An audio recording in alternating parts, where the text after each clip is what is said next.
Hello and welcome back to Oversky Deck Doctor. This week we're going to take a look at a new deck. We recently had a big balance patch. If you haven't checked that out already, I'd strongly recommend it. You can check out my video which covers the balance changes, and we've had nerfs and buffs across the board.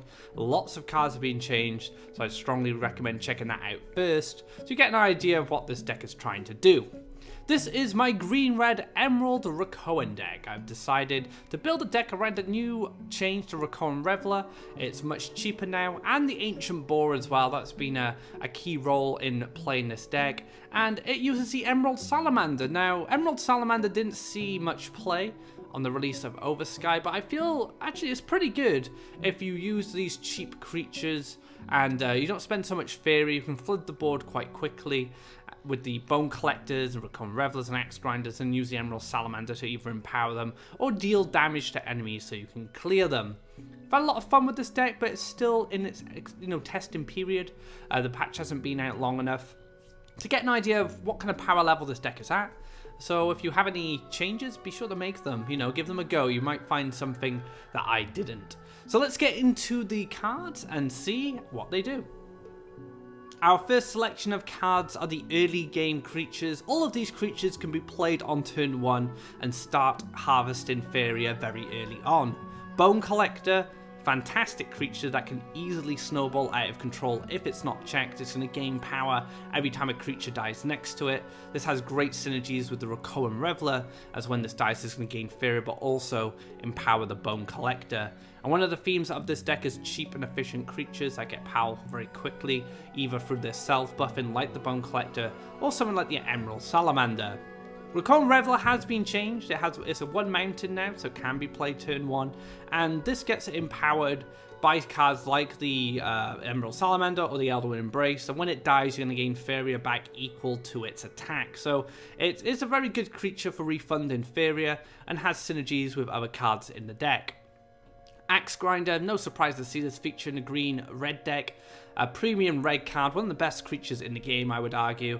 A 4/3 at a base level and a 5/4 when summoned on an opponent's well. And you're going to go in between the wells with this deck anyway, so having access to that mountain spot is going to be very important. And you're going to have all these cheap creatures that are going to fight for board.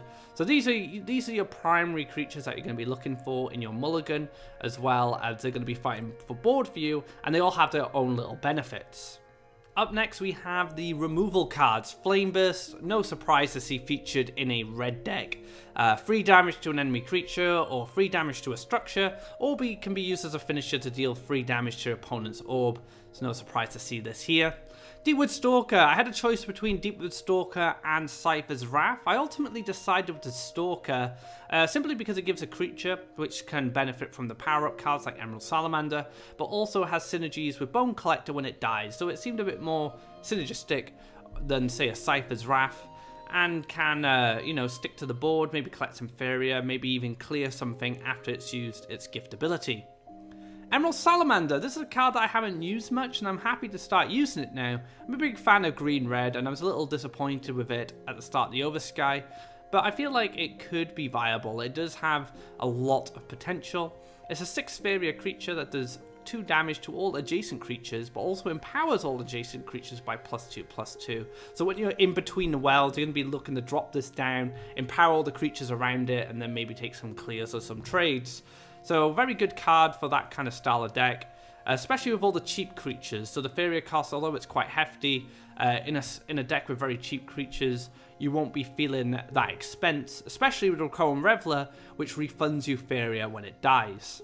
Our next selection of cards are the heavy hitters. Cypher, the Blood Tyrant, fantastic creature that can snowball out of control if it's not checked, and in a green-red deck it can get powered up, so you can extend its attack value so it can clear creatures and absorb their stats. Ground Shaker, red deck, it's going to have a Ground Shaker in it, 5/6, very durable body with a great gift effect that can combo with other removal. Elderwood Embrace, premium power up for green. The +2 attack's really good, but also the +4 life can help in matchups where opponents don't have hard removal or transform effects and stuff like that. Being able to push the life of the smaller creatures in the deck is also very handy, which means they'll stick on the board for longer. So this combined with a Bone Collector can be quite deadly. So yeah, Elderwood Embrace is always featured in the green-red decks because it's such a fantastic power-up. Our final cards are the more mobile creatures. Silent Horsemaster makes its way into this deck even with its change. It had a Wildland increase in the balance patch, you can check that out in my video. And I did originally run Path to Paradise to synergize with the Deepwood Stalker, but also the Rakoan Reveler, but I was really torn. I wanted a land ramp, but I didn't want it that badly, and I felt like more mobility would help me out. So I've switched over to Horsemaster, but don't be afraid to try Path to Paradise if you fancy switching things up. Ancient Boar. Fantastic card. This is such a great change for Ancient Boar. It plays as a really strong tempo card. If you control a creature with 5 life or more, it costs 2 less. So this card can easily cost 3 Faeria. It can dash 2 as well, so it can zip behind enemy lines, and it's a 4/5, so it's very durable. So Ancient Boars actually synergize with other Ancient Boars, funnily enough. And we have the Ground Shaker, we have the Cypher, we have the Elderwood Embrace, and the Salamander to power up our smaller creatures to make sure we get that cost reduction. So I've been playing this Ancient Boar as a tempo card, and it's worked out fantastically so far. For the Mulligan, you're going to want to find one of these 1 land requirement creatures. There are 9 in the deck in total. So the chances of you pulling one of these in your opening hand off a Mulligan is very high. And this gives you a turn 1 harvester to start harvesting Faeria earlier on. And this is going to give you a lot of Faeria to work with as you're moving up between that double collection. So prioritize getting one of these down first. It doesn't really matter which one, but don't be afraid to take 2, especially if it's like a Bone Collector and a Rakoan Reveler, because your opponent will then be a bit more hesitant about trying to remove the Reveler if it's right next to a Bone Collector. So they'll prioritize trying to kill the Bone Collector first, which demands a Flame Burst at least, or maybe 2 pieces of removal. So Bone Collector can act as a good protector for your other small creatures, because it will empower it if they die next to it. So these are the priority cards. You can pick up some Elderwood Embraces or Flame Burst if you want some removal, some power-ups, but you definitely want to find a turn 1 collector, because I feel one of the strengths of this list is that you can set up collection very early and get a lot of Faeria. Now that we've gone through the deck list, how much does it cost? It costs 975 Memoria, 11 commons, 6 rares, 6 epics, and 1 legendary. Now if you're missing Cypher the Blood Tyrant, you could add an alternative card. You could try a Path to Paradise, maybe another power up, or maybe if you want another creature you could add a Grove Guardian, you could add a Verdant Force, or a Runin if you have her instead. So quite a flexible slot if you don't have access to that legendary. Now this card does use some Oversky cards. You're going to need Gaia's Navel and the Wisp Light Falls to gain access to the Emerald Salamander and the Rakoan Reveler. And these are crucial to the deck's design, so you're going to need these Oversky Islands if you want to play this deck. Let's take a look at the deck's strengths and weaknesses. Low Faeria cost, so a lot of the cards in this deck are quite cheap. You have the Revelers, the Axe Grinders, and the Bone Collectors, very cheap early harvesters. The most expensive cards are the Ground Shakers and the Emerald Salamanders, but because you are not investing much Faeria into your early game, you're going to collect a lot of Faeria and get refunds from the Rakoan Reveler. You have power-ups and removal. One of the key attributes of green red Crackthorn is they have the best of both green and red. So you get the removal cards like Flame Burst, but you also get the great power-ups like Elderwood Embrace. And Emerald Salamander does both these things, which is really cool.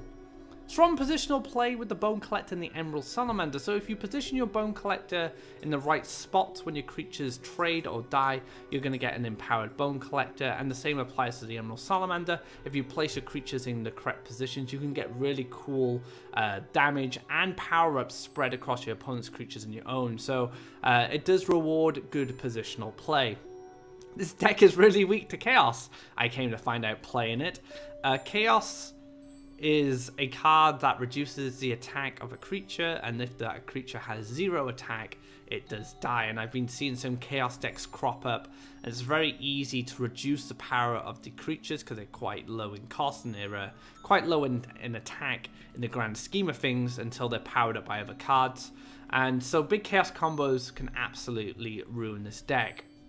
It's an experimental build which still requires matchup experience, so I'm not too sure how this deck lines up against other decks in the metagame. With this new balance patch, we're not quite sure what will become the top decks going forward. So it's going to take a bit of playing, a bit of trying out different things before we can really get an idea of how strong this green-red build is. Last but not least, we have the land placement. Now, your land placement is pretty straightforward. You go up the side of your orb and into the double collection spot, or push right up if your opponent is playing a slower deck. Now, what land you start off with will depend on what's in your opening hand. So if you pick up a Bone Collector, you're going to start off with a forest. If you pick up a Reveler or an Axe Grinder, you're going to start off with a mountain. And eventually you want to get that Axe Grinder spot, so you want to get to as close to your opponent as possible. But you also have Horsemaster to take your creatures from the well spots to the orb and deal damage or answer some creatures. So it's a very simple game plan, very similar to the old crack form builds. Build up to the side of one side, go in between the wells if you need to, or go straight up if you're playing against a slower deck. Get that Axe Grinder spot, start applying pressure, and win the game. And that wraps up this episode of Oversky Deck Doctor. I hope you guys enjoyed this deck. Don't be afraid to make changes. We've just had this new patch. Things are a bit shaky on ladder. We don't know what's going to be good yet. There's a lot of new nerfs and buffs to try out. This is a deck I've been playing with and enjoying. So if you feel like you want to make some changes, try some other things, be sure to do that, because this is an experimental build and we're yet to see how powerful Emerald Rakoan will become. Thank you very much for watching. If you liked this video, be sure to give it a thumbs up, and if you haven't already, drop a subscribe to keep up to date of when our content goes live. If you'd like to know more information about the balance patch, be sure to check out my balance video, which is featured on Card Spotlight this week. I go through every change in detail, talking about how it affects the metagame, what potential archetypes it could open up. There's a lot of cool changes in this balance patch, so be sure to check it out. If you missed the monthly cup, the VODs are up. You can watch the monthly cup videos on our YouTube channel from start to finish and see top level Faeria action where players participated for $3,300. So until next time, guys, take care and enjoy Emerald Rakoan.